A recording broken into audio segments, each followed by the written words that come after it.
বসন্তের শুরুতেই চড়ছে পারদ, বেলা বাড়লেই কড়া রোদ্দুর। ভোরের দিকে শিরশিরানি ভাব থাকলেও ফ্যান ছাড়া এক মুহূর্তও যেন টেকা যাচ্ছে না এই বসন্তে। ফেব্রুয়ারিতে শুরু হয়ে গেছে ঘাম ঝরানো গরম। শীতের অস্তিত্ব ক্রমশই ফিকে হচ্ছে বাংলায়। আর এই শীত বিদায়ের মুখেই বসন্তের আকাশে কালো মেঘের ঘনঘটা। এই বসন্তেই বৃষ্টির আমেজ দুই বঙ্গে।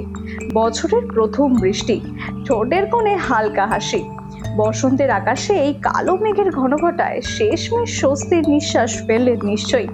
অবশ্যই তার আগে জেনে নিন আগামী কয়েকদিনের আবহাওয়া কেমন থাকবে। আবহাওয়া দপ্তরের পূর্বাভাস মিলিয়ে বৃষ্টি নামল কলকাতা সহ দক্ষিণবঙ্গের বেশ কিছু জেলায়। সেই সঙ্গে বইল ঝোড়ো হাওয়া।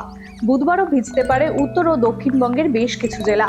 কলকাতা, উত্তর চব্বিশ পরগনা, মেদিনীপুর, হুগলি সহ দক্ষিণবঙ্গের বেশ কিছু জায়গায় হলো বিক্ষিপ্ত বৃষ্টিপাত। 23 ও 24 তারিখে আমাদের যে হাওয়ার যে গতি প্রকৃতি তার কিছুটা পরিবর্তন ঘটবে এবং তার সঙ্গে কিছুটা পশ্চিমী ঝঞ্ঝার প্রভাবও রয়েছে।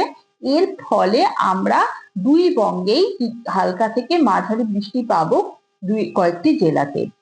23-24 তারিখে এই ঘটনা ঘটার পরে 25, 26 ও 27 তারিখ মোটামুটি আবার শুকনোই থাকে। আর 23-24 তারিখে এই যে ময়েশ্চার ইনকারশন বে অফ বেঙ্গলের দিক থেকে আর তার সঙ্গে পশ্চিমী ঝঞ্ঝা এর প্রভাবে যে কয়েকটি জেলাতে বৃষ্টি হওয়ার সম্ভাবনা রয়েছে, তার সঙ্গে দক্ষিণবঙ্গে কয়েকটি জেলাতে বজ্রবিদ্যুৎ সহ বৃষ্টিরও সম্ভাবনা রয়েছে। মঙ্গলবার ভোর 4:30 নাগাদ বৃষ্টি শুরু হয়। কলকাতার বিভিন্ন জায়গায় মাঝারি বৃষ্টিপাত হয়। প্রথমে মাঝারি বৃষ্টিপাত হলেও সময় বাড়ার সঙ্গে সঙ্গে তা ক্রমশ হালকা হয়ে থেমে যায়।